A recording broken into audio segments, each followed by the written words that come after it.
Bueno, muy buenas tardes a todos. Para mí es un gran honor, un placer inmenso hacer la presentación para la exposición, la participación de nuestro amigo Egno Chávez sobre el tema cultura política democrática en el hemisferio americano, situación y desafíos. Eh, Aparte de ser, bueno, una persona súper activa en nuestra universidad durante su trayectoria aquí, Egno, profesor titular de nuestra Universidad del Zulia, tanto de pregrado como de posgrado, de la Escuela de Administración y Contaduría Pública. También ha sido profesor invitado de la Escuela de Ciencias Políticas de la Facultad de Ciencias Jurídicas y Políticas de nuestra universidad y en el posgrado de Gerencia Educativa y Gerencia de la Universidad Rafael Urdaneta, una universidad amiga. También tiene sus estudios de posgrado, magíster en Gerencia de Empresas de la Universidad Politécnica de Madrid. Es un analista político, una vasta experiencia, bueno, ya lo ha hablado Egno en la parte de encuesta, yo le confío mucho en su opinión, realmente muy acertada. Y hoy, bueno, tenemos esta gran oportunidad de compartir con él su experiencia y conocimientos. Ya quizás en el momento que estemos desarrollando, Neuro se incorpora a la actividad. Luego del espacio que tiene Egno para desarrollar, vamos a tener un espacio cada uno de nosotros durante 3 minutos para que tengamos una exposición sobre lo tratado por Egno, con seguridad que va a ser de mucho interés y actualidad. Muchas gracias, Egno. Adelante. Gracias a ti, Teresita. Bueno, de verdad que primero quiero agradecer tus palabras, Teresita. Teresita, quizá una de las últimas vicerrectoras académicas, digamos, de mejor desempeño en la Universidad del Zulia.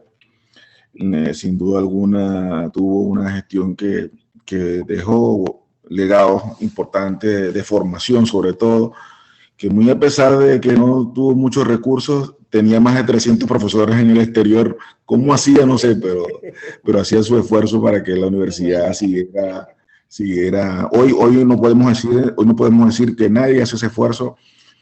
Prácticamente ninguna universidad en Venezuela puede darse el lujo de tener a nadie en el exterior porque no puede ni siquiera garantizarle su salario, ¿no? Eso es una cosa muy lamentable. Pero de verdad que bueno que reconozco su legado y de hecho yo participé activamente para que fuera rectora, solo que nos faltaron 100 votos para ganar, pero bueno. debo confesar eso acá. Bueno, y sin duda le quiero agradecer la invitación de Bien América, de su directiva, de Paciano Padrón, del cual tengo buenos recuerdos, porque recuerdo que Paciano fue uno de los diputados que no eran vagos, que realmente hacía su trabajo, que siempre estaba activo, y debo reconocer que la poquísima experiencia que tuve como parlamentario suplente en el 81 hasta el 93, Paciano Padrón era un diputado activo, pues realmente, reconozco esa labor que hacía, y por supuesto reconocer a la comisión de Educación, Cultura y Tecnología que dirige el rector Neuro Villalobos, que bueno, por supuesto, para los que no saben, de alguna manera es como mi padrino académico de toda la vida, ¿no? O sea, de manera que agradezco altamente pues su invitación, ¿no? Y bueno, y a todos los invitados que están aquí haciendo su esfuerzo de permanecer aquí.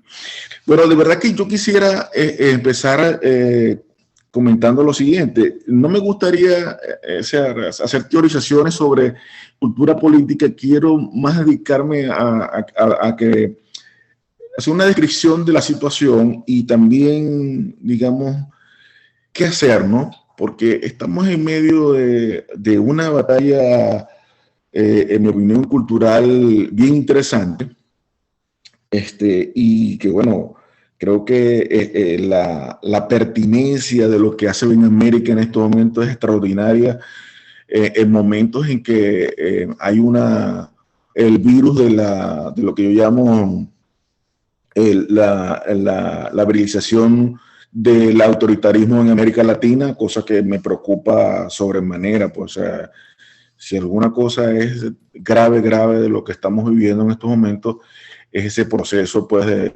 del grupo de Sao Paulo ocupando espacios y, digamos, implementando políticas que acaban de alguna manera con el Estado, con las bases del Estado democrático, ¿no? Entonces, quizás es una de las razones. Por eso quisiera que hacer en dos vertientes, básicamente, la conversación. Sin duda, quisiera, no sé si la pasamos por allá, Gonzalo, o sí, no hay problema. Espera, porque la voy a poner en esta forma que quedan las imágenes completas. ¿Te sirve? Sí, sí, claro, perfecto. ¿No?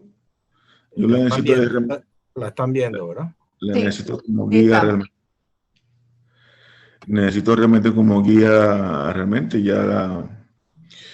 Sí, al final de cuentas de todo esto, de lo que llamo la batalla cultural, tiene que ver con un término que antes de entrar en la idea de cultura política democrática, es el término de cultura, ¿no? Ustedes saben que al final de cuentas, cultura viene siendo, digamos, todo este bagaje de normas, costumbres, mitos, creencias que van pasando de generación en generación. Y esos conceptos, ese concepto no pasa de moda, básicamente porque todo ese almacenaje de lo que es el quehacer social termina siendo cultura. Y es quizá hoy de las razones por las que hablamos de batalla cultural, ¿no? Hoy estamos viendo cómo desde el famoso lenguaje inclusivo hasta lo que son las ideologías de género están, digamos, obligando, digamos, a intentar ser hegemónicas en unas circunstancias en las que se está llevando por delante, digamos, un conjunto de tradiciones y, digamos, y de instituciones, como el caso de la familia, ¿no? Que creo que es lo más grave de toda esta situación. Entonces, definida así, digamos la cultura, yo pienso que pasemos a la idea de política. Digamos, política es todo el ámbito relativo a lo que es la organización del poder y, digamos, la búsqueda del poder, ¿no? Esa es, digamos, fundamentalmente la idea de política. Solo que yo en este momento agregaría que la política tiene hoy una tarea social bien importante y me quiero apoyar en un planteamiento que hacía el líder fundador de la Iglesia Metodista, que aunque yo soy católico, me llamó mucho la atención que John Wesley hace una precisión acerca de lo que debe ser el quehacer de este momento, ¿no? A pesar de que lo escribiera en otro tiempo, que es el que yo pienso que todas las democracias deben avanzar a hacer todo el bien que puedan para toda la gente que puedan, en todas las formas que puedan y por el mayor tiempo que puedan. Ese planteamiento, esa premisa metodista me tocó hace algunos años y creo que ojalá pudiéramos hacer algo en la política y en esto de este esfuerzo de formación que está haciendo Benamérica y hay otras ONG en el mundo trabajando en esto, pudieran avanzar en ver la parte positiva de estar viviendo en un estado democrático donde tú puedas, digamos, pensar que la política va de abajo hacia arriba y no a la inversa como son las aristocracias o los autoritarismos, que creo que para allá es que están apuntando lamentablemente en este momento las cosas, ¿no? Y bueno, cuando hablamos de cultura política, me refiero, bueno, a todos esos valores y las concepciones, todas estas actitudes que configuran, digamos, de alguna manera nuestra percepción del quehacer político del entorno donde estamos nosotros habitando. Y quizá por eso es notable cómo algunos países, caso de Venezuela, por ejemplo, donde nos acostumbramos a una cultura política, digamos, de libertad, de tener capacidad de escogencia, de movilización, de libertad de prensa, de libertad de expresión, y de repente comenzamos a ver un proceso de limitación tan gigantesca. Vemos cómo hay una ruptura de lo que fue nuestra cultura política democrática. De hecho, para muchos que militamos en algún tiempo en la izquierda, por ejemplo, mucha gente desprecia lo que hizo, por ejemplo, Rafael Caldera en el año 69, cuando arregló con Pompeyo Márquez y Teodoro Pekov, y Antonio José Urbina arregló su proceso de paz, y que se metieran en la vida democrática y que bregaran sus ideas en la arena política. Y creo que eso marcó un buen momento de la historia política venezolana, porque si bien es cierto el pacto de Punto Fijo tuvo errores, también tuvo muchos aciertos. Y entre esos aciertos fue el poder el que Rafael Caldera pacificara de alguna manera a Venezuela en un momento en que apenas estaba naciendo la democracia en Venezuela, como apenas tenía 10 años, en el momento en que Pekov y Márquez hicieron ese acuerdo tan importante para estudiar política. Y lo demás es historia. Después vino Pekov y Márquez y montaron el movimiento al socialismo y hicieron vida política libre y además concertada, porque si bien es cierto, nunca ganaron nada importante. Cuando comenzó la descentralización, el MAS comenzó a participar como en gobernaciones y además en leyes tan importantes como la ley de descentralización. De manera que Venezuela generó una cultura política bien importante. Otros países que vivían en absoluta democracia, el caso de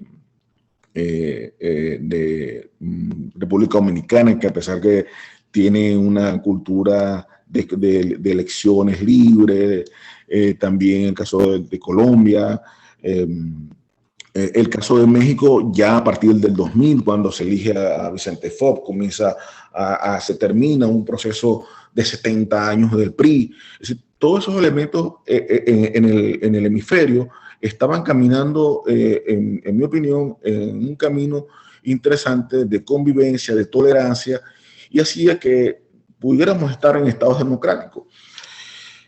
Digamos, nuestras preocupaciones comenzaron una vez ya a finales de los 90, principios del 2000, cuando comienzan, digamos, a ganar estos líderes de la izquierda, como en el caso de Hugo Chávez, y por supuesto todos estos apoyados por Cuba, ¿no?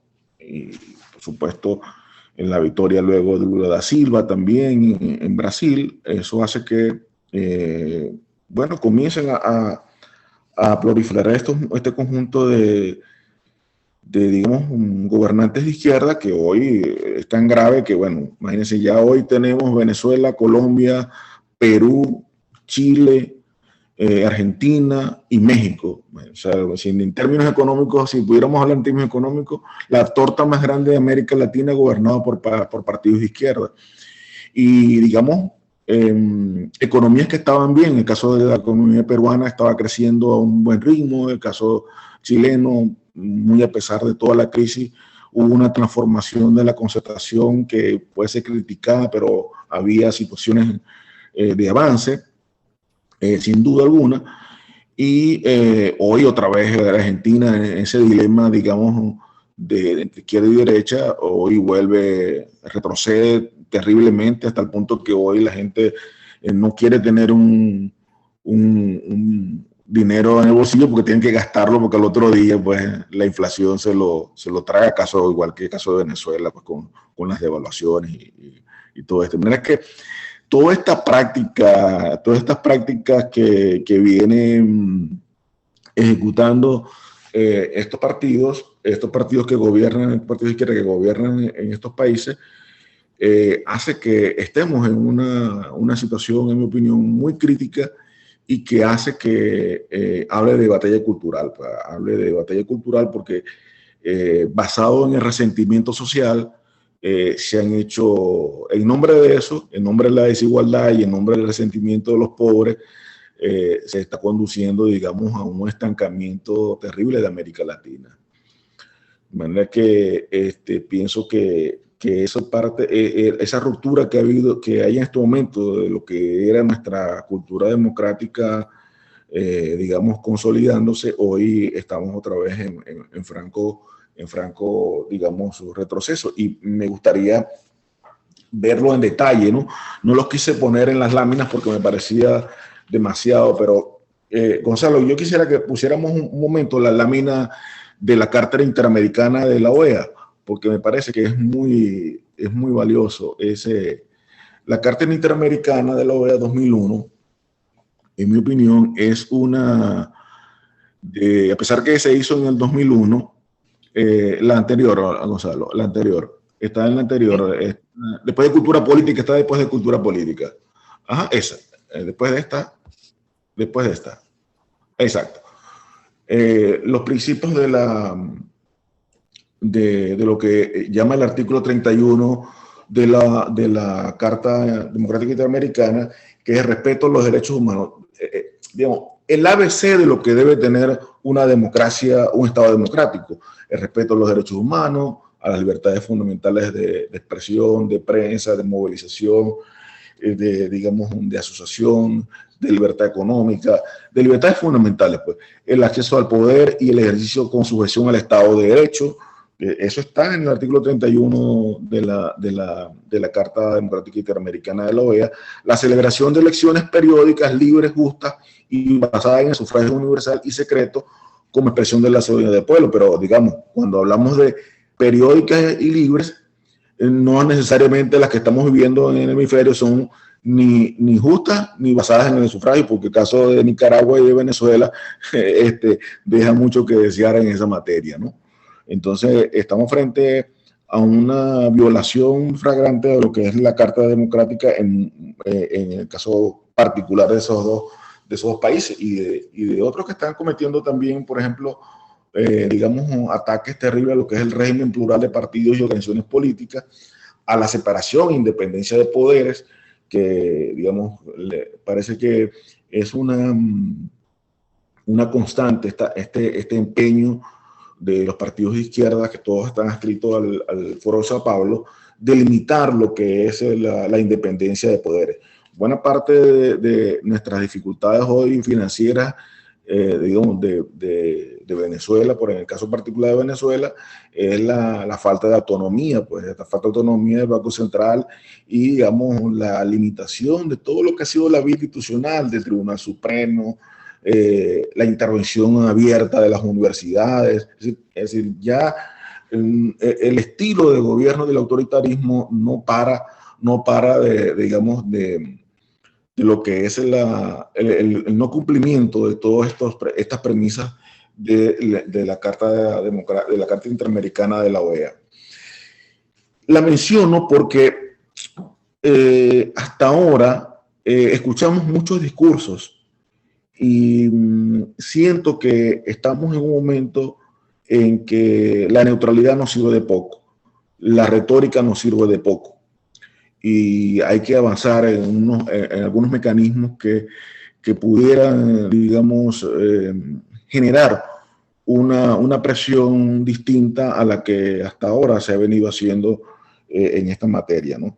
Entonces, siento que esto de la violación flagrante a lo que son premisas fundamentales de los estados democráticos debe ser de la audiencia, ¿no? Debe ser de la audiencia inmediata y de actuación inmediata de los actores políticos que hoy adversan a este proyecto de lo que son estas izquierdas populistas que están gobernando en buena parte hoy de América Latina.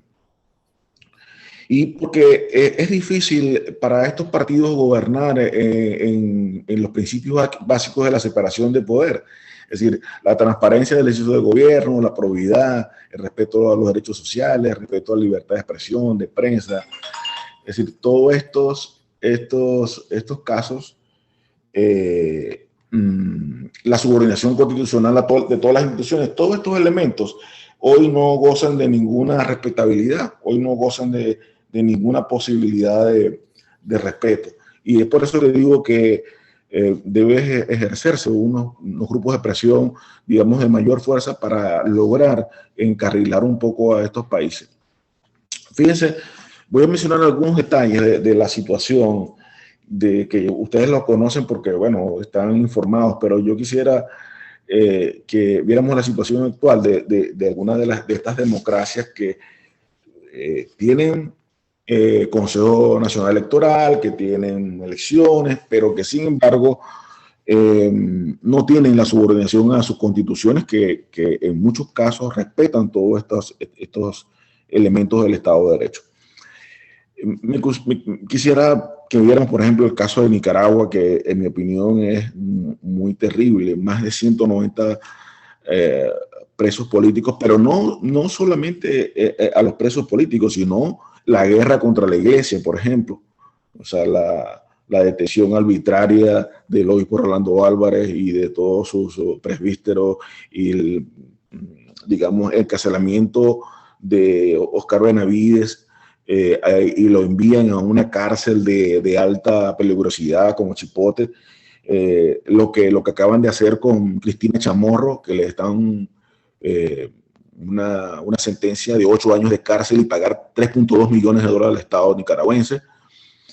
Lo que hicieron con su hermano Pedro Joaquín Chamorro, que es presidente del Partido Ciudadanos por la Libertad, también con 8 años de prisión.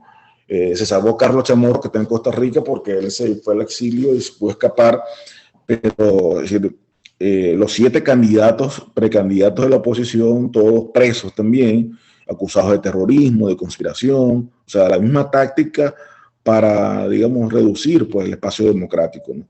Entonces, eso para mencionar, digamos, algunos elementos de lo que está pasando en Nicaragua, y esto frente a los ojos de la OEA, frente a los ojos de la ONU, frente a la CID, es decir, todo este conjunto de organismos internacionales que dan cuenta de eso. Incluso a veces yo soy católico, militante, pero me preocupa el silencio, digamos, del Papa en el sentido de lo que está pasando en Nicaragua. Es una cosa que de verdad que incomoda, pues que incomoda ese silencio.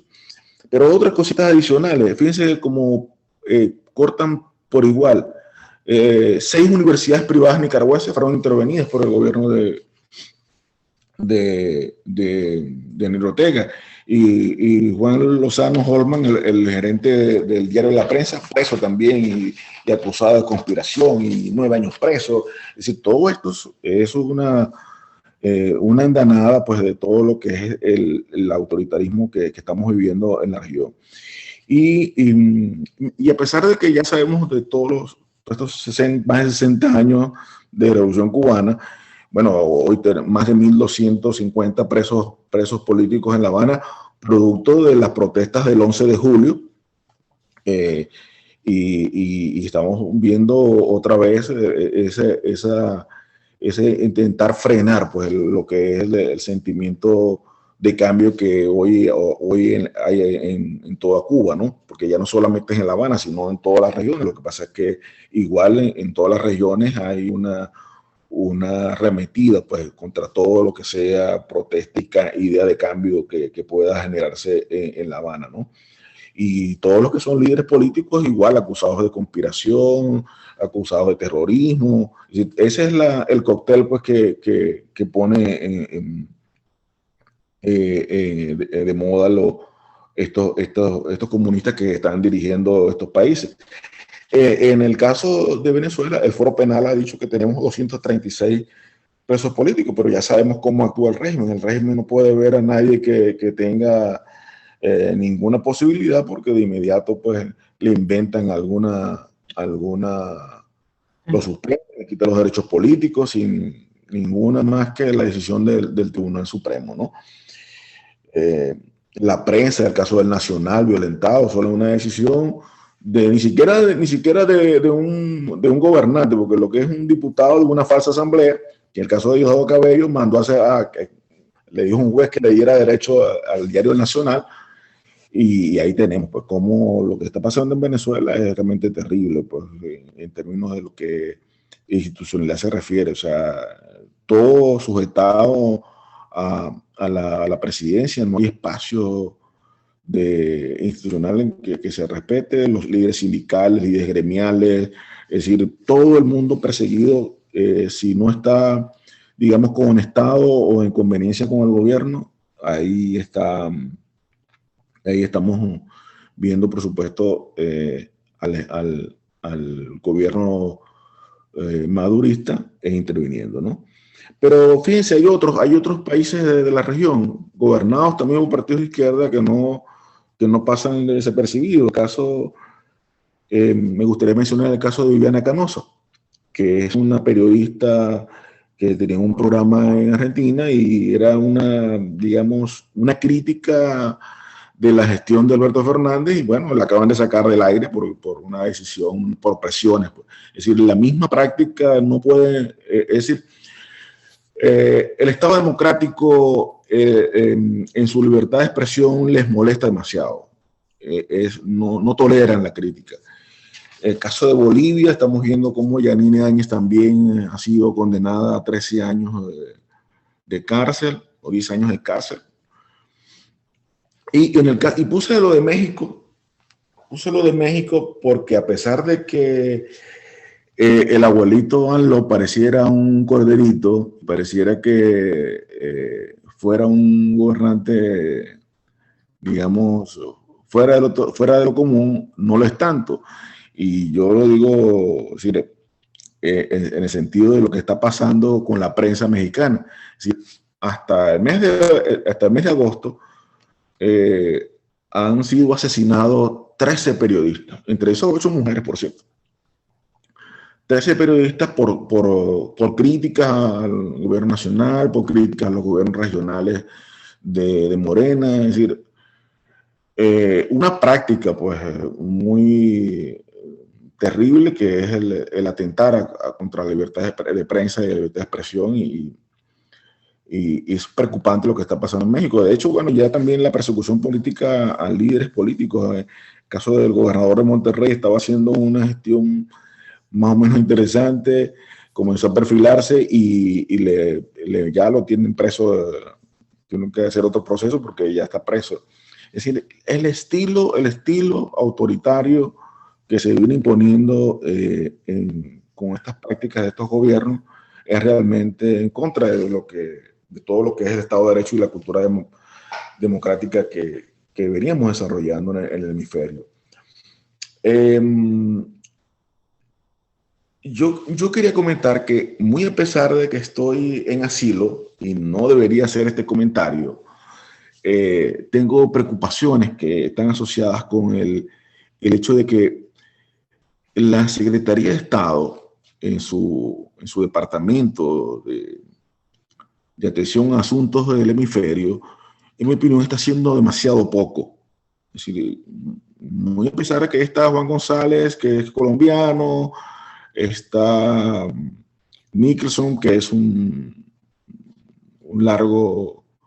diplomático de carrera. Es decir, los que están debajo de Blinken, de Anthony Blinken, son, digamos, políticos de carrera, pero están cuidando mucho las formas, y creo que no se está haciendo el esfuerzo que debería hacer Estados Unidos en estos momentos, ¿no? Frente a una circunstancia que está viviendo el hemisferio.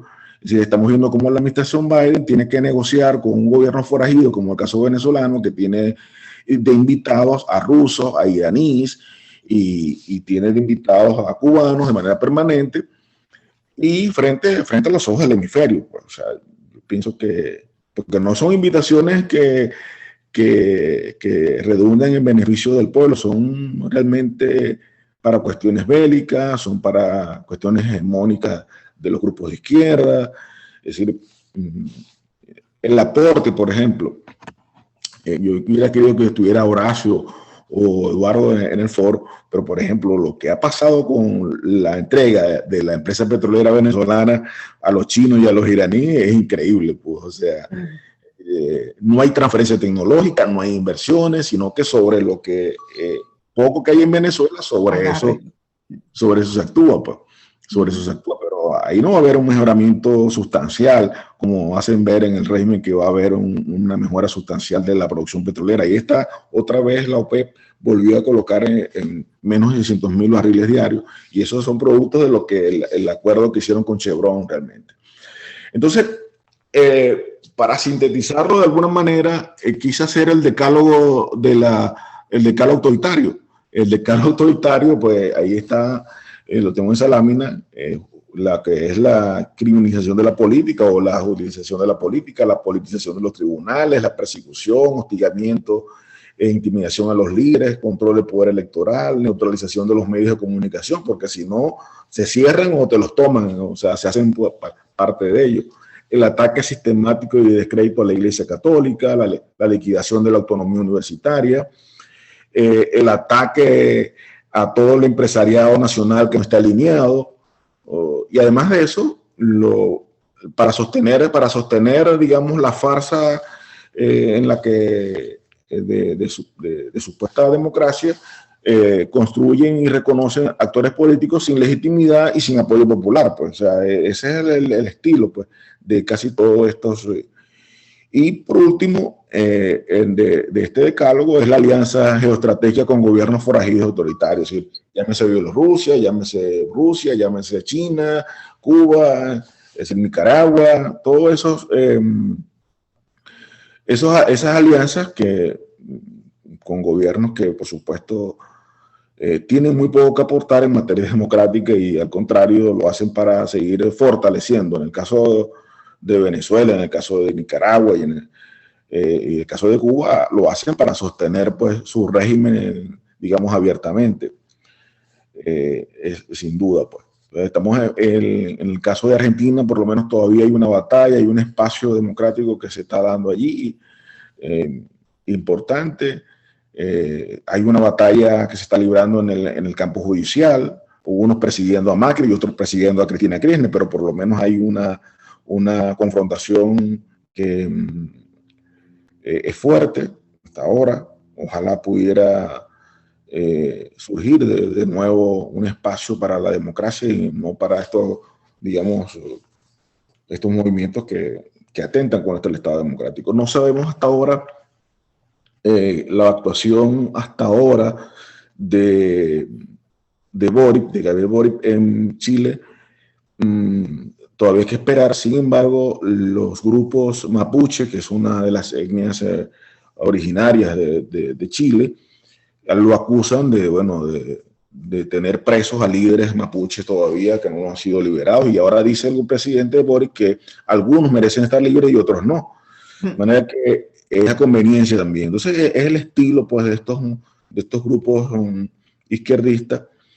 Y bueno, y yo quisiera que mis hermanos colombianos se presignaran, pues, a ver qué va a pasar ahora con la victoria de Gustavo Petro en Colombia. Ojalá no se le ocurra hacer una constituyente y esperar a 4 años más. Hasta ahora no ha dicho nada de eso, ¿no? Pero esperemos que en algún momento tendrá que decirlo, y más preocupaciones para los que no concordamos con estos movimientos de izquierda es que de seguramente en octubre, por lo que he visto en las encuestas que he venido viendo de Brasil, pareciera que Lula da Silva va a ser presidente de nuevo de Brasil. Eso viene imagínense, México, Brasil, Colombia y Venezuela, grandes de América del Hemisferio y gobernados por autócratas completos que, digamos, izquierdistas con populismo, que creen que han creado la falsa ilusión de mejora en los sectores populares, cuando realmente lo que han venido socavando realmente a los gobiernos, al Estado democrático, pues han venido. Y lo cierto es que este Lula que viene a gobernar viene en contra de enfrentarse a la gente de la justicia. Este Lula que viene no viene con otras intenciones que no sea alinear el poder de la justicia los poderes institucionales a favor de su regreso a la presidencia de la República. Eso es una de las cosas que yo creo que va a ocurrir. Ahora, yo no quisiera, digamos, en este cuadro tan negro, por eso las láminas son negras, ¿oyeron? No van a creer que fue que las láminas son negras. Pero se ven bien. Son negras por eso. Hablemos de desafíos, sí, porque yo creo que la situación es preocupante, es para agarrarse el pelo, de verdad. Pero hay unos desafíos que yo pienso no son difíciles y me alegra sobremanera que existan, digamos, movimientos como este de Ven América, que tiene varios comités. Tengo entendido que está el comité de política, el comité de energía, de educación, pero además con los diferentes líderes con los que uno tiene conversaciones en otros países. El desafío demócrata, yo pienso, cuando me refiero a demócrata, me refiero digamos, a factores democráticos, no al Partido Demócrata de aquí, porque el Partido Demócrata de aquí tiene sus propios líos, que es que ahora tiene que luchar con una corriente que es izquierdista, ¿no? Eso es una depuración que vendrá más temprano que tarde en el Partido Demócrata, pero es decir, hay frases infelices donde Bernie Sanders una vez dijo que le gustaba el modelo de salud cubano, imagínense. Yo decía, bueno, ¿cuál modelo cubano de salud? O sea, entonces a veces uno se asusta cuando ve a la Cortés también a decir cosas, o a Irián, o sea, ahí uno se asusta cuando también escucha voces demócratas, porque Elizabeth Warren en este caso lo hace, digamos, hace más planteamientos que están ajustados a la idea de justicia, pero sin estridencias izquierdistas, pues, pero es que hay otros que realmente lo hacen desde esa perspectiva, incluso reconociendo a líderes autócratas, o sea, que una cosa que me parece muy peligrosa que esté ocurriendo en el Partido Demócrata. Pero bueno, pero eso es otro asunto que pienso que más temprano que tarde se va a resolver en el partido, ¿no? Pero yo pienso que hay unos desafíos que están asociados básicamente a esta idea de promover un pacto nueva democracia que implica llenar de contenidos a las democracias, porque nosotros no podemos estar, digamos, como lo decía al principio, en una situación neutral o, digamos, de no actuación frente a lo que está pasando. Y no podemos culpar digamos, a otros de nuestra inacción. Entonces yo pienso que tenemos que comenzar a promover un pacto de nueva democracia que se llene de contenidos a la democracia, ¿no? Y más que seguir, digamos, pendientes de lo que hace la izquierda.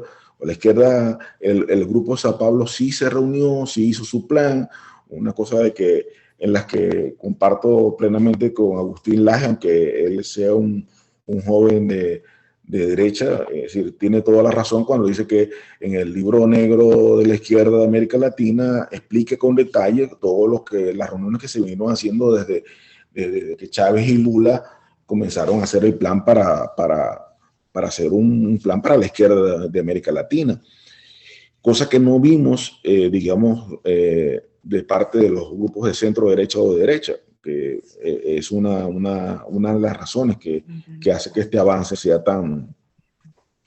haya sido tan gigantesco. Entonces, cuando yo digo que debemos avanzar en un pacto de nueva democracia, de llenar de contenido a la democracia, eso tiene que descansar en algunas cosas, ¿no? Y la primera es que hay que ofrecer una reforma institucional profunda del Estado como lo concebimos hasta hace poco. Y que esto esté también de alguna manera sentado en dos elementos que en mi opinión son básicas. Una es lo que es el relanzamiento y la reforma profunda de la educación en todos sus niveles. Es decir, por eso es que creo que esto que estamos haciendo tiene que inevitablemente ir al mundo educativo, porque va a ser nuestra posibilidad. Ir a la escuela, ir al liceo, ir a la universidad, ir a la comunidad cívica, a los centros comunitarios cívicos que podamos. Es decir, nosotros tenemos que hacer una tarea realmente encomiable para poder avanzar en lo que es una nueva democracia. Nosotros no podemos sentarnos a ver cómo estos grupos autoritarios, digamos, acaban el Estado democrático. Y otro elemento es, digamos, darle fuerza, repotenciar, revalorizar el concepto de familia. Temprano hablaba con un negro, le comentaba que este drama que estamos viviendo de la ideología de género y el lenguaje inclusivo, digamos, viene socavando, digamos, espacio y está ganando espacio hasta en el mundo educativo formal, o sea, cosas que me parece, digamos, debatible, que se puede discutir, no me declaro enemigo de la comunidad LGTB ni nada por el estilo, solo que creo que la agenda pública hoy internacional no tiene que girar en torno a eso. La agenda pública tiene demasiados problemas que resolver, digamos, que tienen prioridad frente a ese drama, ¿no? Y recuperar a la familia como entidad educadora de primera instancia y como promotora de la convivencia social responsable es uno de los temas que tenemos que abordar. Y si bien es cierto, pareciera que estuviéramos alineándonos con algunos discursos de derecha o de ultraderecha, caso de Dogma España, pero es que no tenemos por qué, digamos, preocuparnos si coincidimos con factores impensables. Es decir, yo pienso que el drama de lo que viene es si nosotros, ahora con esto que estamos viviendo de la pandemia, que vivimos con la pandemia de 12 años, el estancamiento de la educación en todas partes, incluso aquí, acabo de leer aquí en el estado de Texas, hay peligros de que comiencen las clases porque hay una falta de docentes y parece que eso se replica en otros estados. Entonces, yo pienso que estamos en el hemisferio en una circunstancia en que la educación requiere ser asumida como una prioridad de Estado y de consenso de los actores políticos. De los actores políticos y de la sociedad civil, pues, en términos generales. Igual que lo que es la protección y, digamos, ese rescate, esa valorización de la familia como entidad educadora de primera instancia. Yo creo plenamente en la posibilidad de que los principios de lo que es el nuevo pacto democrático, los principios de lo que debe ser el perfil del nuevo partido político deben avanzar en una línea de ese estilo, porque estamos condenados, digamos, a estar a la saga y digamos, en el estancamiento en que podemos entrar post pandemia. Estamos viendo cómo hizo estragos en los niveles educativos, el bajo rendimiento en todos los niveles, y por supuesto no podemos quedarnos con el diagnóstico, hay que actuar. Yo creo que ahí en la lámina final me apropio de una frase de Anthony Giddens que habla de que hay que actuar. Se parecía a la aparente contradicción entre la urgencia de actuar en materia de repensar la democracia y en el hemisferio y la escasa voluntad de hacerlo. Yo creo que estos esfuerzos que pueden ser modestos, pueden ser de participación limitada, pero esta voluntad de hacerlo que demuestra Ben América, digamos, debatiendo temas que son, digamos, de interés para lo que viene, es el camino que debemos hacer. Nosotros hay que actuar definitivamente en esta vertiente. Y digo además también el nuevo partido político, el perfil del nuevo partido político. el nuevo partido político debe asumir una visión prospectiva de cómo enfrentar la política en estos 20 años que vienen, estas 2 décadas que vienen, de ofrecer nuevas estructuras, nuevos, digamos, caminos de participación, de repensar el partido político que sea, digamos, útil para la sociedad, ¿no? Y más que todo, digamos, en una batalla cultural donde la hegemonía de la imagen, la hegemonía de las redes y de Internet, pues no está siendo, digamos, es un uso, digamos, en algunos casos positivo, pero estamos viendo que mayoritariamente no es muy útil ese espacio que están brindando las redes, ¿no? Entonces yo pienso que eso habla de la importancia de armar un nuevo pacto social, que yo digo, uno se refiere básicamente a promover un sistema político capaz de garantizar la igualdad política, generar oportunidades, proteger las libertades individuales, defender el interés común, satisfacer las necesidades de los individuos, fomentar el desarrollo moral de las personas, su prosperidad continua, permitir el ejercicio directo de la democracia en la toma de decisiones. Es decir, pasar de estos conceptos digamos, a la acción, darle vida, darle vigorosidad. Es decir, déjenme hablar de un término que es más contemporáneo con nosotros, de hacer una democracia con energía. ¿Le suena? ¿Le suena? Lamentablemente está reivindicado, en mi opinión. Bueno, lamentablemente no, creo que en justicia, hoy Carlos Andrés Pérez está reivindicado. América Latina necesita una democracia con energía, necesita democracias que se renueven, necesita democracias que se reformen, estados democráticos que se reformen. Creo que en eso Carlos Andrés Pérez tuvo una visión anticipatoria de advertir lo que nos venía con Hugo Chávez en el caso de Venezuela, ¿no? Y lo que venía en América Latina, si América Latina no hacía los esfuerzos por garantizar la estabilidad de los sistemas democráticos.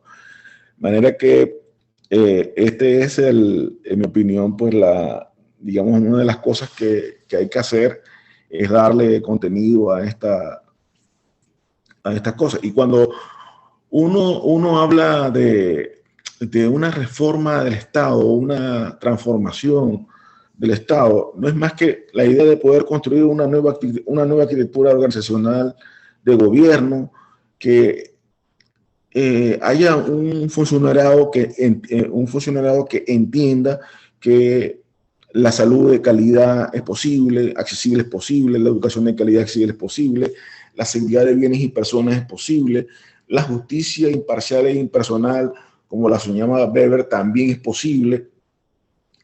Y una cosa que no quería terminar esta conversación sin mencionar una cosa que en mi opinión, un tema que en mi opinión es realmente angustiante, para decirlo de un término, que es la necesidad de que el Estado democrático moderno, el Estado, digamos, de estos próximos años, tiene que hacerle frente a una circunstancia que es la guerra de la delincuencia internacional, ¿no? La delincuencia organizada internacional está, digamos, tomando tantos espacios y compartiendo, digamos, cohabitando con estos gobiernos autoritarios. Y por eso creo que es una tarea titánica lo que nos viene a aquellos que pensamos diferente a todos estos movimientos de izquierdistas populistas que vienen aliándose a esta delincuencia organizada internacional. Solamente quiero citar un ejemplo que vio todo el mundo en tiempo instantáneo. Resulta que en Michoacán atrapan al hijo del Chapo Guzmán a las 5 de la tarde y a las 9 de la noche el presidente de la República decide que hay que liberarlo porque hay que evitar un derramamiento de sangre en el Estado. El presidente de la República.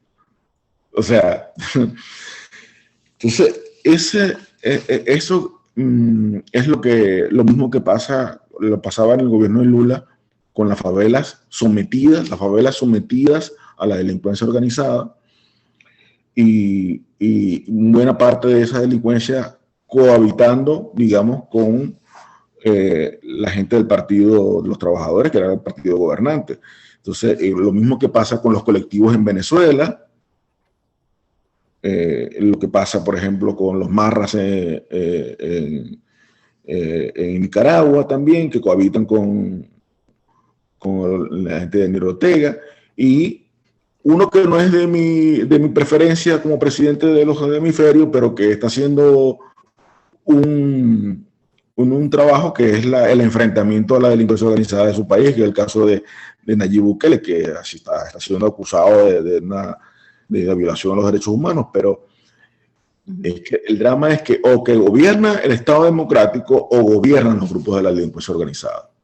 Ese es el drama en el que estamos viviendo, y creo que el nuevo Estado tiene una responsabilidad muy grande en garantizar la seguridad de bienes y personas y, digamos, y la libertad. La libertad, es decir, ya en casi todos los países de América Latina, la delincuencia organizada para las iniciativas privadas cobra vacunas, extorsiona, secuestra, asesina, quita del camino a quien sea. Entonces, esto es una preocupación que tiene que estar en la clase política en uno de los términos de prioridad. Por eso que cuando me comentan sobre la agenda internacional y me comentan, yo pues acuerdo que el cambio climático es sin duda alguna una situación a la que hay que también actuar y dar respuesta. Pero cuando alguna gente sigue insistiendo, los medios, la hegemonía mediática sigue insistiendo en la agenda LGTB, y digo, bueno, pero ¿en qué mundo estamos? Porque eso no es el primer tema a discutir. El primer tema a discutir aquí es cómo garantizamos la convivencia, cómo garantizamos la tolerancia y cómo podemos, digamos, garantizar la prosperidad continua de las familias en el hemisferio, por eso en el mundo, digamos, para decirlo de alguna forma. Entonces, ese es una de las...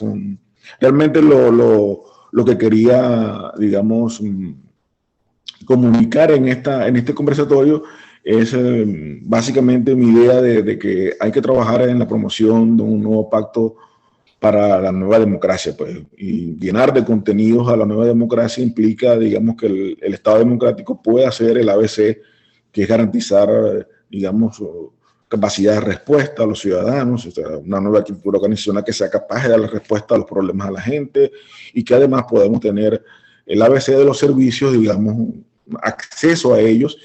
Y sigo insistiendo que yo, chapado a la antigua, sigo insistiendo que la educación es un ascensor social y un reductor de brecha importantísimo. Es decir, lo digo porque, bueno, no todos me conocen, yo vengo de un barrio de Cabimas y crecí gracias a la educación pública y gratuita en Venezuela, aproveché esa oportunidad y creo que eso habla bien de los 40 años de la democracia, que mucha gente sataniza, pero que yo creo que tuvo sus virtudes, su oportunidad. Una de esas fue la masificación de la educación. El que no estudiaba fue realmente porque realmente tenía otros intereses en ese momento. El gran plan de Carlos Andrés Pérez de la Mariscal Ayacucho tuvo, digamos, inconsistencias posibles, pero no se supo aprovechar después por mezquindades políticas, pero era un gran plan. Pienso que ese camino de reivindicar la educación, ponerla en su justa prioridad, es importantísimo para lo que viene. Por eso es que creo mucho en la educación como ascensor social y como reductor de la brecha. No hay manera de generar oportunidades en los sectores populares, en los sectores vulnerables de nuestras sociedades en América Latina, si no tenemos una educación de calidad y de acceso y accesible, pues, como decimos acá. Entonces, eso creo que es el trabajo que nos toca hacer por ahora. Y de verdad que muchas gracias por soportarme en estos minutos que he estado conversando con ustedes. Muchas gracias, Egno, por tan interesante participación, con muchos temas y con muchas interrogantes, y con cierto nudito en la garganta. Sí, Dios. Viendo el país y viendo a nuestro continente. Pero Sí. adelante. Bueno, amigos, tenemos un espacio para el intercambio. Teresita, Teresita,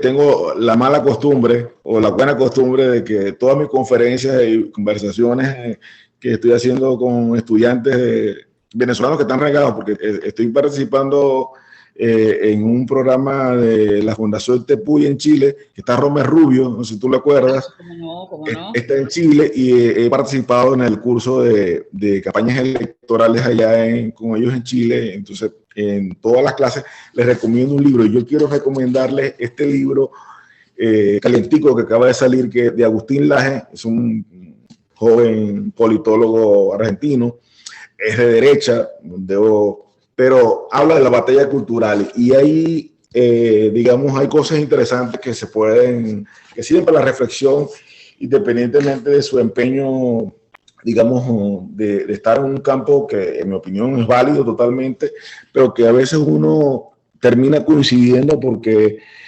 en este camino que viene no hay espacios para estar en un espacio neutral.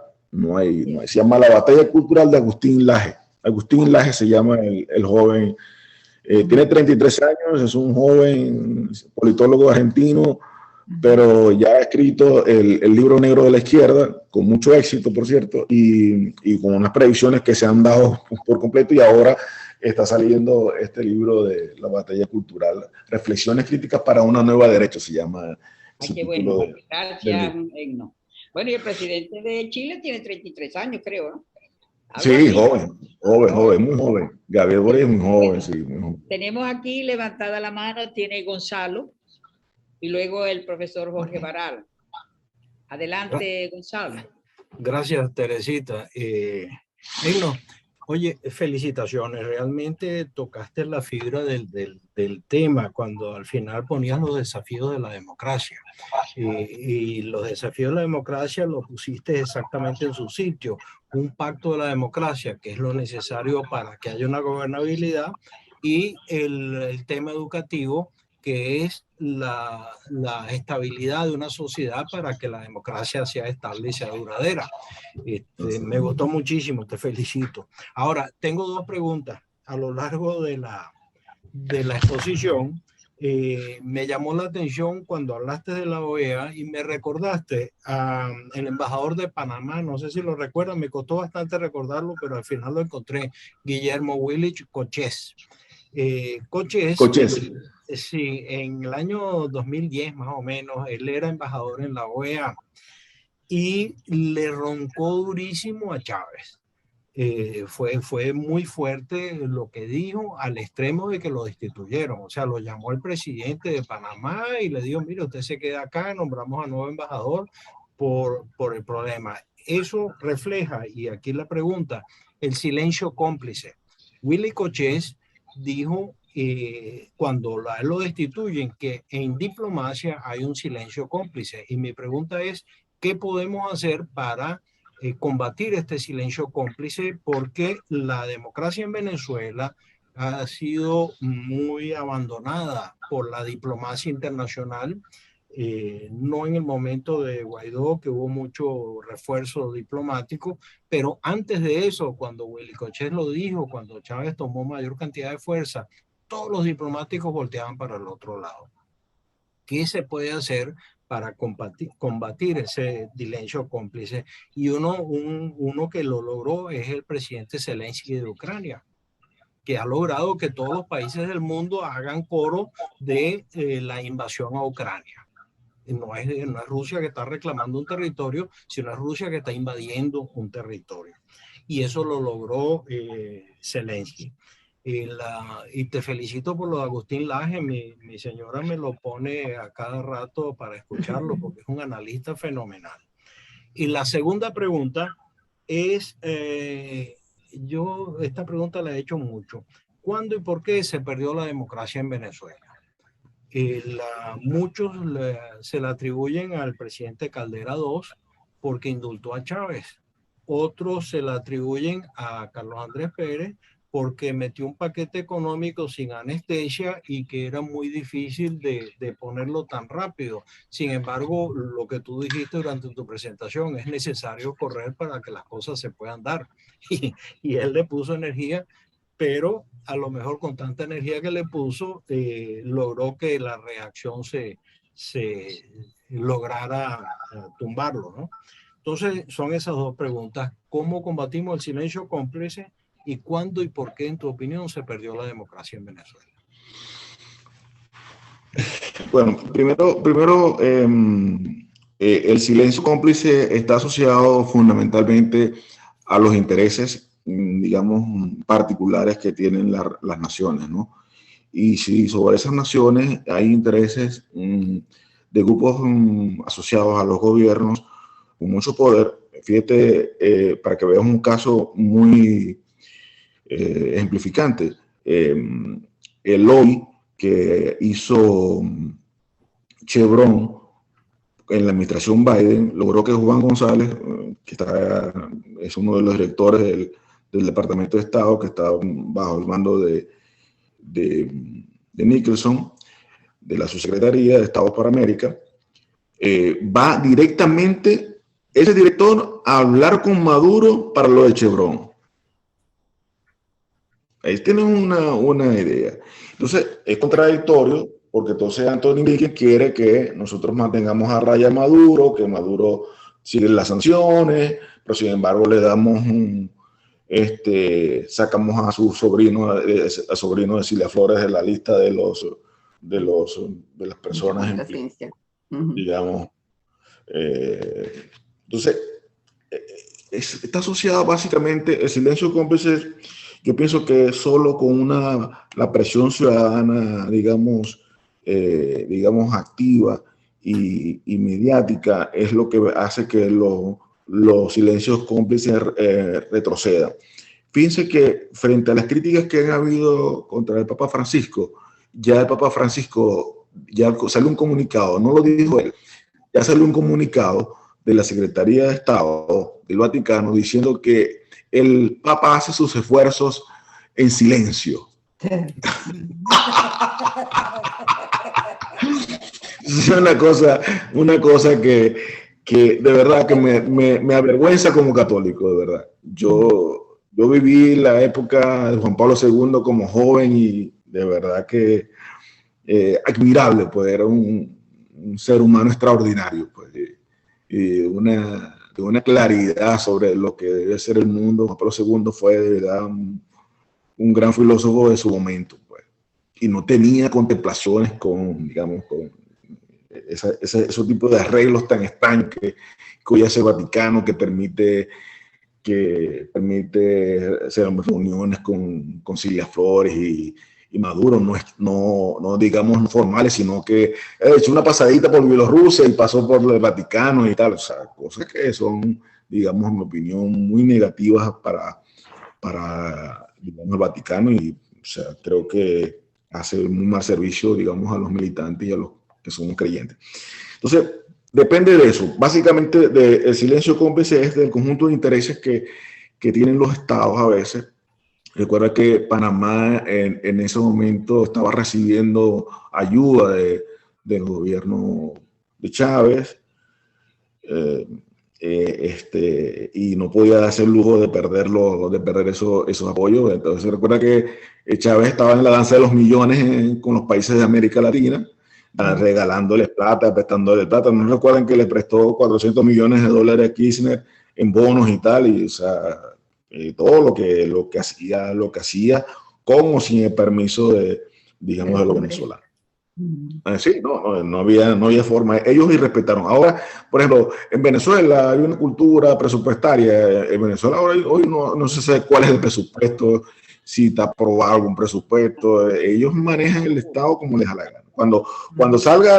Si algún día llegan a salir, y espero, yo confío en Dios que en algún momento esa revolución haga crisis, esa locura haga crisis, y entre ellos mismos como alacranes terminándose entre ellos, porque pienso que el liderazgo opositor sigue viéndose el ombligo, no está viendo, digamos el panorama completo, Yo sigo insistiendo, por ejemplo, paso para hacer la cuñita a Gonzalo de una vez, yo sigo insistiendo en que ninguno de los que están en la palestra deben ser candidatos, ni Capriles, ni Rosales, ni María Corina, ni ninguno de ellos debe ser candidato. No porque sean malos, sino porque llegó el momento de ponerse, digamos, poner a Venezuela en la prioridad y coger un candidato independiente que sea capaz de amar la transición, porque eso es posible. Por ejemplo, yo digo, por mencionar dos, pues, o sea, yo tengo 5 personalidades, pero Ramón Guillermo Veledo pudiera ser Cecilia Arocha, o sea, hay venezolanos de quilates que pueden ser candidatos presidenciales y pueden, con éxito, pueden ganar si sinceramente la oposición va junta y garantiza que puedan compartir eso. Y luego, bueno, habrán espacio para otros candidatos, pero hasta ahora lo grave de la situación es que se siguen viendo el ombligo y el ego está por encima de Venezuela. Es quizás lo que yo veo más peligroso de Venezuela. Entonces, creo eso, que en el caso particular de Venezuela, ojalá se pudiera pensar en un outsider que tenga, digamos, una formación y éticamente sea, digamos, aceptable, y además que tenga capacidad para construir consenso, que sea tolerante y que sea capaz de unir en la diferencia, porque esa es otra cosa que debemos. Yo, cuando me hablan de las primarias, no me gustan mucho las primarias porque las diferencias no se resuelven, digamos, sino que luego hacen zancadillas para que el otro pierda. Entonces tampoco es sinceramente. Entonces yo digo que la unión y la diferencia es aceptarse, pero también aceptar los resultados, no que después salga diciendo que le hicieron trampa, pues. Entonces es quizás una de las cosas que hay que evitar que ocurra en el caso venezolano. Entonces, bueno, te respondo eso. Básicamente creo que eso depende fundamentalmente de los intereses que se generan, que generan los estados, y la única manera es la presión mediática internacional de los ciudadanos activos denunciando esto y haciendo esto viral para poder evitar que se sigan dando ese tipo de complacencia. O sea, yo lo de Nicaragua para mí es casi inexplicable. O sea, lo que está pasando, que todos los organismos internacionales se hagan eco. Puede ser un país, digamos, que no tenga una significación, pero el drama es el mensaje que le da al hemisferio. El mensaje que se le da al hemisferio es muy negativo. Entonces, ese es uno. Y la otra me encanta. Ya, esa te la voy a responder, pero me encanta. Mira, no mencionaste el culpable real de los acontecimientos del 92. El culpable real de los acontecimientos no fue Carlos Andrés Pérez, fue el terrible gobierno que hizo Jaime Lucinchi con Carmelo Lauría. Esos son los responsables. Porque cuando Carlos Andrés Pérez se posiciona en el año 89, se consigue un país sin reservas internacionales.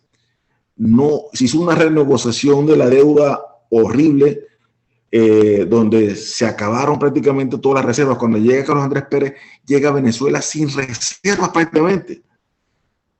Esa es la verdad verdadera. O sea, mucha gente vio en los ojos porque, claro, él fue el actor que vivió el proceso, pero te lo dejo como tarea. Revisa año 89, 90, 91, 92. El crecimiento y el mejoramiento de la economía venezolana con esos muchachos que estuvieron ahí fue importante. Y están los datos, y está lo de la CanTV. Las privatizaciones fueron transparentes, no como esta locura que hay ahora, que quieren hacer llevar a las bolsas a las empresas venezolanas, pero sin ningún tipo de transparencia. Hubo transparencia. Puede ser que alguna gente se queje de lo que pasó en CanTV, pero CanTV después fue una empresa eficiente. Quizá la cajita feliz no fue la mejor salida para los trabajadores, pero también le dieron acción a los trabajadores, que las vendieron, otros quedaron en la calle, que no le dieron los mejores salarios. Es decir, hay críticas, es cierto, pero la verdad verdadera es que la privatización de esos servicios fue para mejor en cuanto a la calidad de servicio se refiere. Entonces, yo nunca fui acción-democratista, ojo, nunca fui ADECO, nunca fui perecista. Yo soy un analista que, digamos, creo que Carlos Andrés Pérez queda reivindicado frente a esta locura que ha habido. Sus dos gobiernos fueron, a Pérez le tocó intentar remediar los errores de un borracho que se levantaba desde la mañana con el vaso de whisky en la mano y dejaba que los hijos y la mujer dirigieran el país. Esa es la verdad verdadera. Eso es lo que no se dice de Blas Melosinchi. Yo tengo una anécdota muy buenísima del padre Líquer. Algunos de ustedes conocen al padre Líquer seguramente. Sí. Tengo una anécdota buenísima del padre Líquer. Resulta que en eso que comenta Teresita, que nosotros éramos unos inquietos, necesitábamos recursos para hacer el núcleo de la extensión de economía Cabimas. Y, perdón, no sé qué pasó aquí. Caramba, ¿qué pasó aquí? Te estamos oyendo. Ok, no los estoy viendo ustedes, no sé por qué pasó, se me fue la imagen. No sé. Ok, y fuimos a Monseñor Líquer, en ese momento era obispo de Cabima, y fuimos a hablar con él. Y le dijimos que, bueno, que necesitábamos nombrar una comisión para que él la presidiera, para que fuera a hablar con Jaime Lucinchi, para que nos diera los recursos para hacer el núcleo de Cabimas, el núcleo de economía de Cabima. Bueno, y él, bueno, lo que pasa es que ustedes son ustedes son muy izquierdistas, tengan cuidado, no me vayan a chispear a mí después que yo soy también padre comunista y tal, pero echándonos broma, pues. Lo cierto es que él recogió la plata, él pagó el pasaje del presidente del centro de estudiantes, que en ese momento era Ali Sánchez, y el otro dirigente estudiantil era Salvador González, que por cierto después fue secretario de administración de la gobernación. Y un profesor de Cabima que era Henry Ramones. Fueron a hablar con Jaime Lucinchi. Y bueno, cuenta el padre Líquer que eran las 9 de la mañana y ya estaba Jaime Lucinchi con el whisky, meneando el whisky. Es decir, lo que viene a corroborar que realmente era un presidente muy desordenado y digamos que perdió la perspectiva de lo que pasaba en el país. De verdad que esa es de verdad la razón. Yo de verdad que intentar culpar caramba. ¿Aló? A Carlos Andrés. Te escuchamos. Ok, pensar que sí, que Carlos Andrés es responsable de todo, yo no le doy ese crédito tan grande, Se cometieron errores. Después recuerden que después vino una política social a propósito de los resultados del Caracazo, que también estuvo una sociólogo de apellido Padrón, recuerdo, que se inició un programa social importante. Pero creo que sí, que era una acumulación de errores. ¿Recuerdan Recadi 85? Los errores de Recadi quemando. Es decir, fue desde 1982 hasta 1988, fue la devaluación más grande, la sufrimos con Luis Herrera Camping cuando se nos acabó el 430, ¿cierto? Y eso fue de crisis en crisis hasta que Lucinchi intentó renegociar la deuda. Recibió la presidencia con 337 millones de dólares, eso es lo que había en las reservas venezolanas. Un país que estaba acostumbrado a tener 14.000, 15.000 millones por su renta petrolera en reservas, tenía 337 mil dólares. Perdón, ¿cómo se llamaba el que estaba con Lucinchi? ¿Laureano? Carmelo Lauría. Carmelo Lauría era ministro de Finanzas, de la época, y él renegoció la deuda. Pero realmente el que gobernaba era la señora y los hijos. Blanca Ibáñez. La que se graduó en tiempo récord en la Santa María, y se hizo abogada en 15 exámenes que presentó de 15 materias en un día, en una cosa de esas cosas de la cultura venezolana que para contar. La verdad que ese es un tema de mucho. Ese es un tema de otra conversación. Sí, bueno, sí, hombre. Bueno, entonces yo pienso que sí, pero en cuanto al inicio de la crisis, pero para responder, digamos, fuera el anecdotario que comenté, la democracia se pierde, creo, después del referéndum del 2004, la clase política venezolana perdió el norte. Es decir, la derrota de Enrique Mendoza, que era quien lideraba la coordinadora democrática en ese momento, fue muy mal, tuvo muy mala pegada en el mundo dirigencial, y de ahí comenzaron los desfases, las locuras, por ejemplo, la locura de no participar en las elecciones parlamentarias y entregar el 100% del parlamento al chavismo. Ahí comenzaron las pérdidas. Esos 5 años fueron para nosotros de limitación del Estado democrático. Salieron todos los jueces que venían siendo jueces de carrera, comenzaron las sustituciones, comenzó la guerra contra la institucionalidad democrática. Ahí fue que se perdió. Después de la derrota del referéndum, con el cual nos ganaron con unas trampas, porque fue pura trampa, es decir, hubo votaciones hasta las 2 de la mañana en todas partes, es decir, cuando queríamos que saliera el presidente del CNE a 4 de la mañana para decir que había ganado el referéndum el presidente, por supuesto, nadie lo creía. Y bueno, después vino el boom petrolero y le permitió a Chávez conciliarse un poco con los venezolanos, porque empezó a regalar plata. Pues. Ahí fue realmente, ahí están los factores de nuestra derrota. Y creo que tuvimos una oportunidad de oro en el 2012, a pesar de que Capriles perdió por 7 puntos con Chávez, su muerte y luego la posibilidad se pierde porque no fuimos capaces de montar el 100% de la maquinaria electoral de la cobertura de las mesas. Y lo que fue el eje llanero, Apures, Barinas, Portuguesa, hicieron mucha trampa que lograron ganar, Maduro logró ganarle por ese margen de 220,000 votos a Capriles. Pero realmente yo pienso que ahí hubo una oportunidad de oro y se perdió porque no fuimos capaces de defender ese triunfo, ¿no?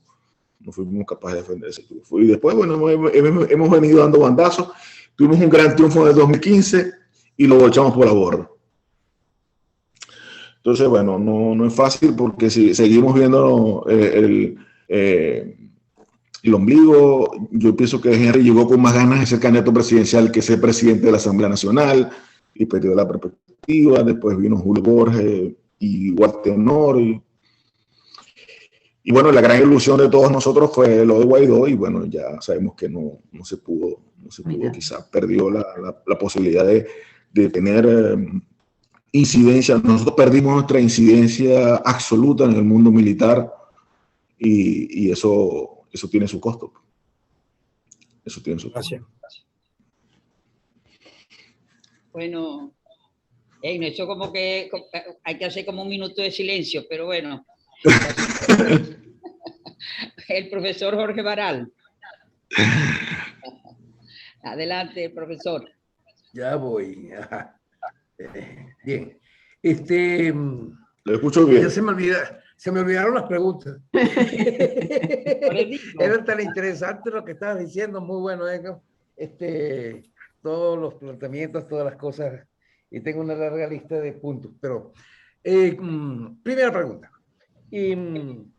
Desde el punto de vista de geopolítica, ¿tú no crees que esa confrontación entre libertad y opresión es asimétrica? Porque las libertades le dan todas las oportunidades a todo el mundo, incluyendo los opresores. Y en cambio, cuando gana el opresor, no le da libertad a nadie. Desde el punto de vista de teoría de control, y yo lo veo como ingeniero, me parece que eso no debería funcionar.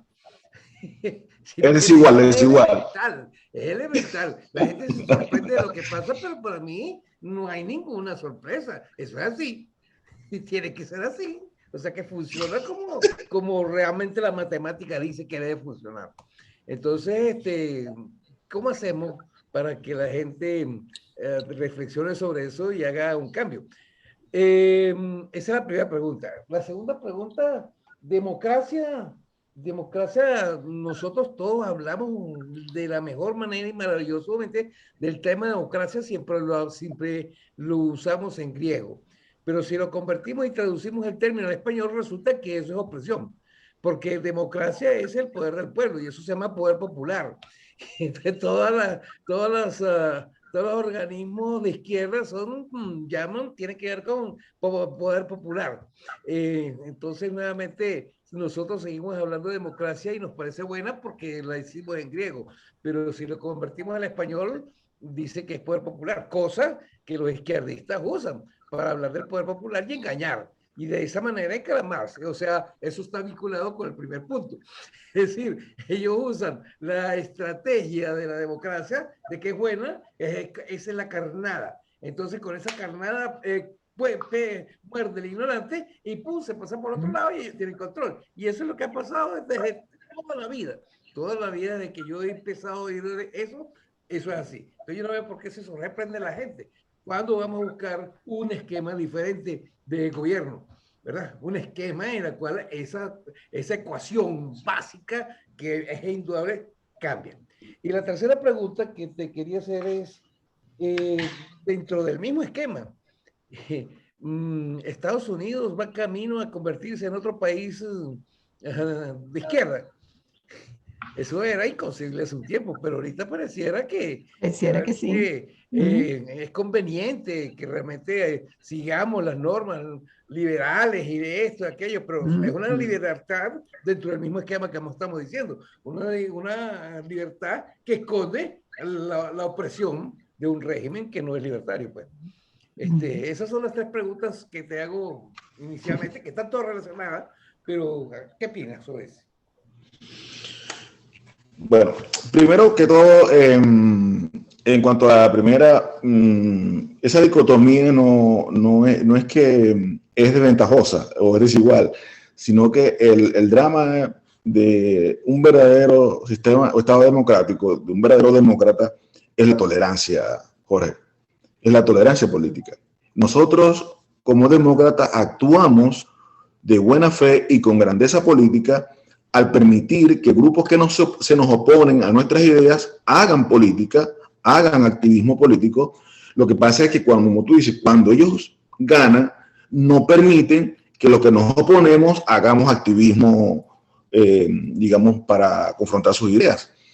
Entonces, lo que reivindico de eso es que lo perfecto de esto, de la democracia, es que la tolerancia es y la convivencia y la cohabitación y la coexistencia de fuerzas y puede ser que además también veamos lo siguiente, lo que yo siempre hablo de respetar la unión en la diferencia, es decir, podemos tener diferencias, pero podemos conducir a un Estado a promover lo mejor para que en términos aristotélicos logremos la felicidad de los ciudadanos comunes. Porque al final de cuentas, eso es lo que cuenta. Fíjense que Aristóteles no era muy ganado para la idea de la democracia, ¿no? Porque estaba más dado a caer en la aristocracia. Pero dio un clavo en la idea de que hay que trabajar en la idea de hacer feliz y de tener y del bien común de la gente. Entonces creo que eso reivindica a la democracia, o sea, el derecho de ser tolerante, de permitir la cohabitación, de permitir la coexistencia de factores que piensan distinto. Eso es lo importante de la democracia. Quizá por eso no seguimos insistiendo en que es lo mejor dentro de lo que tenemos. Es decir, a mí nadie me va a convencer de que el capitalismo es malo porque el comunismo no ha demostrado nada bueno. O sea, el capitalismo, hay desventajas en el capitalismo, pero hay oportunidades para resolverlos. En el comunismo no hay oportunidades para resolver nada. Es decir, para mí, y en eso reivindico a uno de mis filósofos preferidos venezolanos, que era el difunto Emeterio Gómez. Emeterio, el último libro que escribió fue El capitalismo solidario, que era basado pues, en que debíamos trabajar, que el capital también pudiera tener posibilidades de trabajar en el bien común. Es lo que creo. Eso en primero.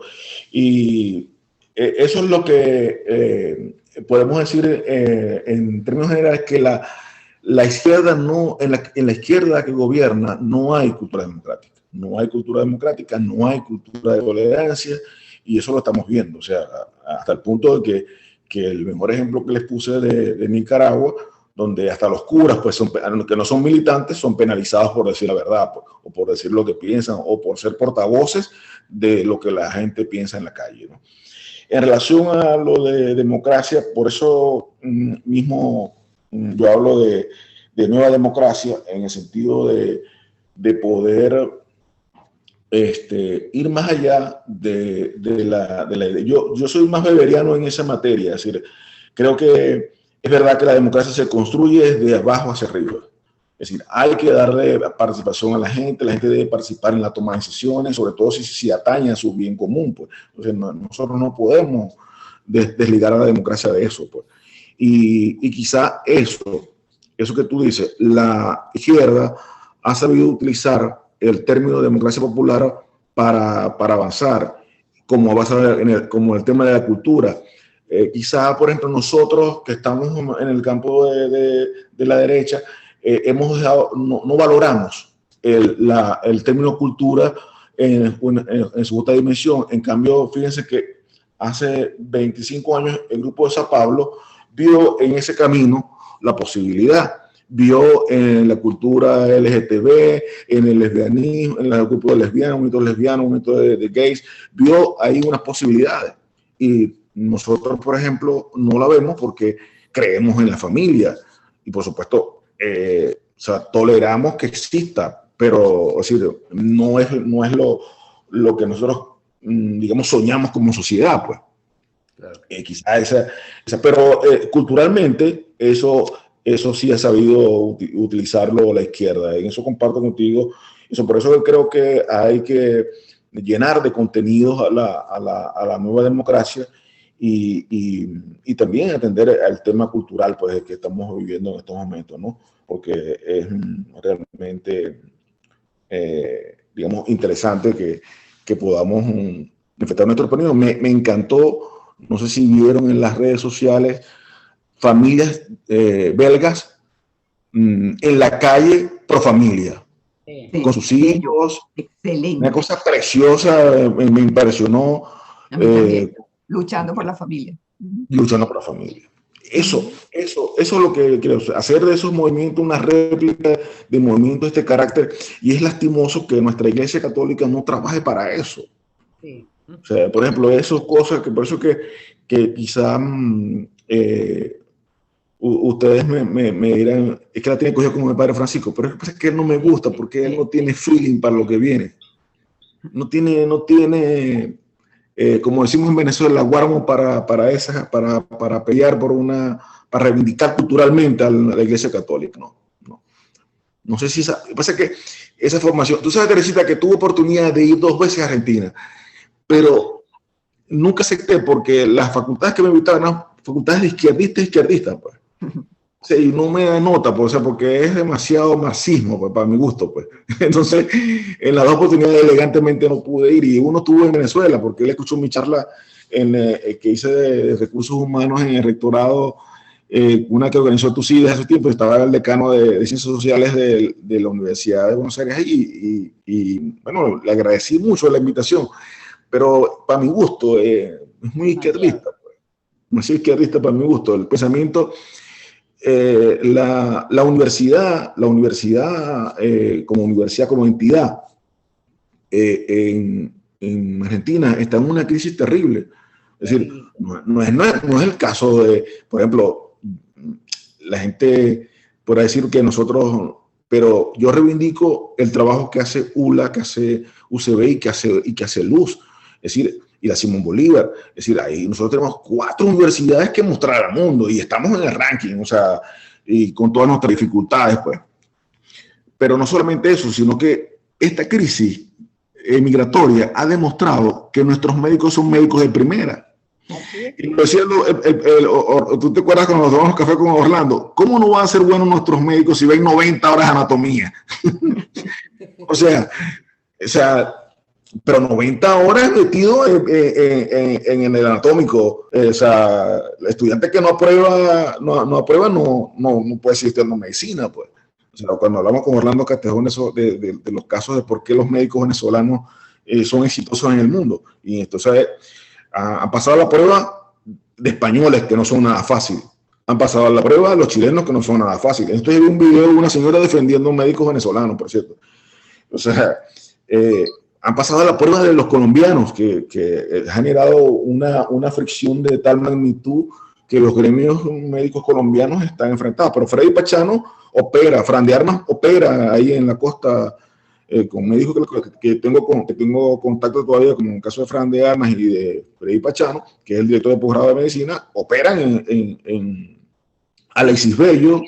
Ustedes conocen a Alexis Bello, que es el cardiólogo uno que tenía el Hospital de Clínicas Caracas, opera un mes al año en Brasil. Y lo sé porque operó una amiga que él se lo comentó. Pues, y yo no tengo que hacerlo antes de irme a Brasil, porque yo opero un mes en Brasil. O sea, y así puedo contar de médicos venezolanos que están regados por todo el mundo, que son de la UCB, de Luz de la ULA, que con mucha, y ingenieros en Calgary, 3.000, de los cuales hay muchísimos zulianos y de la central trabajando en eso.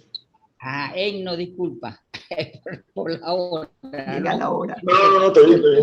No, que me apasiona el tema ese de la educación. Eso es interesantísimo. No hay nadie más. Yo tengo levantada la mano. Si me tomo el derecho, disculpen, es rapidito. Porque realmente toda la exposición de Egno y la respuesta a las interrogantes y a los planteamientos súper interesantes, con muchas reflexiones, de verdad.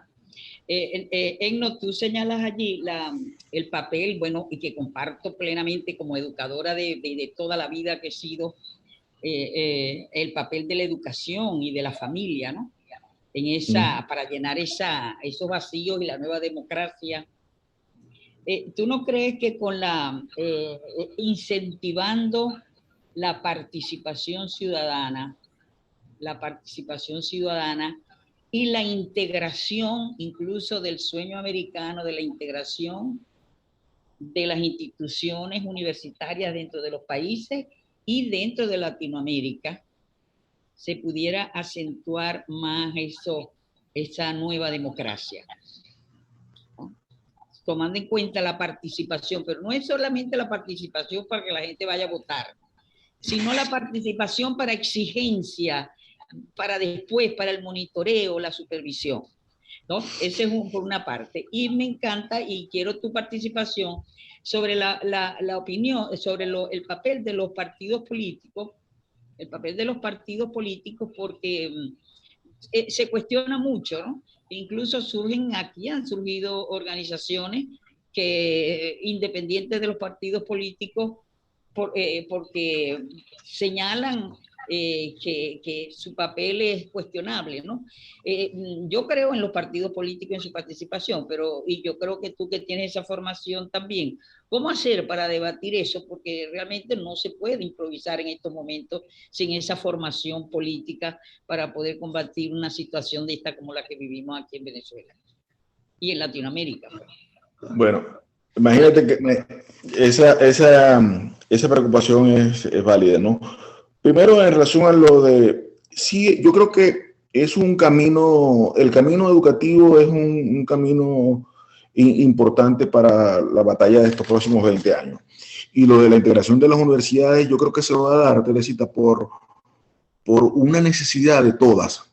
Es decir, todo esto que ha pasado, que está pasando en América Latina, esto de la migración cruzada, que vamos a seguir viendo ahora, no les extrañe que en los próximos meses veamos chilenos yéndose para otros países.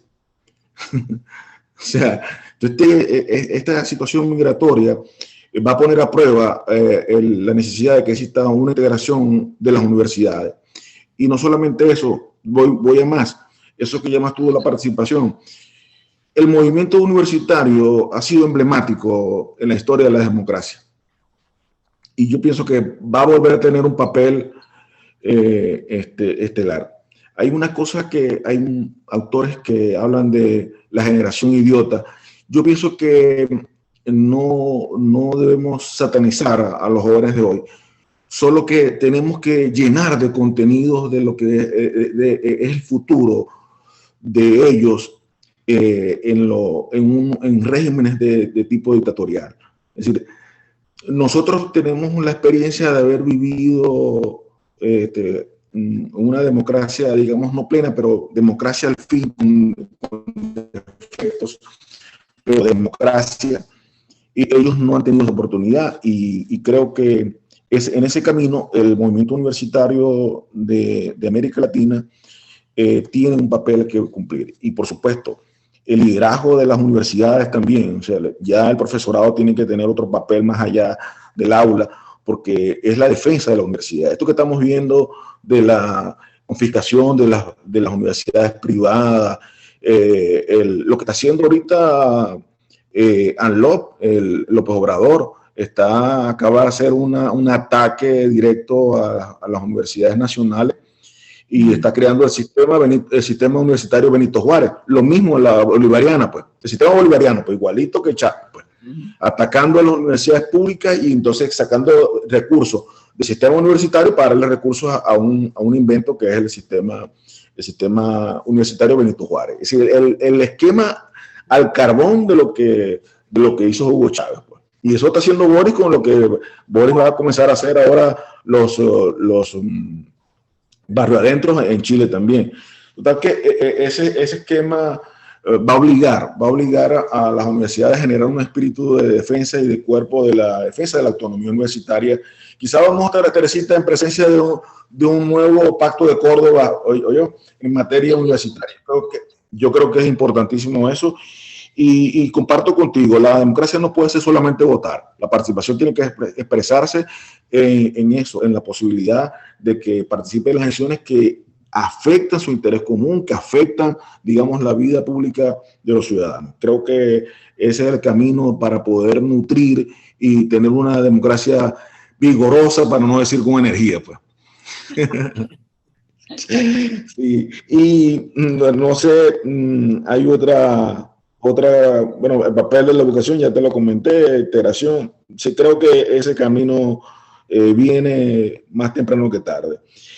Partidos políticos, bueno, hay que seguir creyendo en la posibilidad de que los partidos se renueven y sean, digamos, instrumentos útiles, instrumentos de formación, instrumentos de la cultura que fomenten la cultura democrática. Creo plenamente en eso. Yo hoy estoy militante de un partido político, o sea, y tengo muchas observaciones críticas al comportamiento que ha tenido, pero el debate es dándolo adentro, no se puede dar debate afuera. Yo estoy en Voluntad Popular y tengo mis observaciones a la forma como López dirige el partido, pero bueno, cuando uno se mete a un partido político tiene que someterse a la mayoría, pues, no hay otra, pues. Pero creo que el camino es militar en partidos porque, es decir, tú puedes hacer los cambios si no estás dentro de ellos. O sea, si tú quieres hacer un partido político útil, tienes que militar un partido para hacerlo útil, pues, realmente. Ese es el camino. Y quizá yo lo que critico más del liderazgo político actual es que realmente no sean capaces de ver la política con grandeza, más allá del problema de los intereses económicos. Es decir, si nosotros podemos demostrarle a los jóvenes que la política no es para enriquecerse, que la política es para favorecer el bien común, que la política es para servicio, es para hacer el liderazgo de servicio como Jesús, nosotros podemos hacer de los partidos algo útil. Yo creo en ese camino, es decir, no tengo bienes de fortuna, ni aspiro, es decir, si uno puede comunicar ese mensaje, estamos ganando la posibilidad de tener nuevos partidos. El drama es que ahora el partido político, los que se meten en política se meten para hacerse millonarios, para hacerse ricos, o para decir, es una desviación absoluta, pues, de la política. Prefieren, digamos, casarse con intereses y lo estamos viendo con los partidos opositores, estos que están haciendo, ya nacen, digamos, asociados con el gobierno de turno. Es decir, una cosa terrible, en mi opinión, pero eso hay que denunciarlo porque creo que ese camino, digamos, maltrata mucho el concepto de política. La política y el partido político tienen que hacer cosas diferentes para lo que viene. Bien. Bueno, muchas gracias, Ignacio, de verdad. No, gracias a ti. Gracias a ti. Bueno, la respuesta. No sé, Gonzalo, si tú tienes la oportunidad de cerrar, por favor. Cerrar es darle las gracias a Egno. Realmente completaste mucho la presentación original con la respuesta de las preguntas, te metiste en unos terrenos fenomenales. Un solo comentario, lo que tú dices de la participación en el partido político. Yo nunca estuve en partido político, estudié en la Universidad Central, ingeniero de la Facultad de Ingeniería, de ingeniero electricista, pero en los años 90 yo hice examen de conciencia y propósito de la enmienda. Y desde allá pues estoy militando en Primero Justicia. Igualito que tú, tengo observaciones internas, las ventilo internamente, pero hay que participar. Claro, claro. Le estamos dejando a los demás. Muchas gracias por esta clase fenomenal, ya no diría magistral, sino fenomenal sobre la realidad de la cultura política democrática en Venezuela, situación y desafío. Tenemos una situación bien clara, la has puesto muy bonita, muy, muy clara, y unos desafíos muy bien descritos. Gracias, Egno. No, gracias a ustedes por soportarme pues, estos minutos que para mí han sido enriquecedores, porque realmente valoro mucho el esfuerzo que están haciendo ustedes con su tiempo y el esfuerzo que están haciendo en Mega América para profundizar y mejorar la cultura política de todos, ¿no? Y bueno, Teresita, mucho gusto en verte de nuevo, claro, siempre a la orden. Me llaman amiga, con todo gusto, amiga. Ok, bueno, gracias y buenas tardes, amigos. Buenas tardes a todos. Gracias.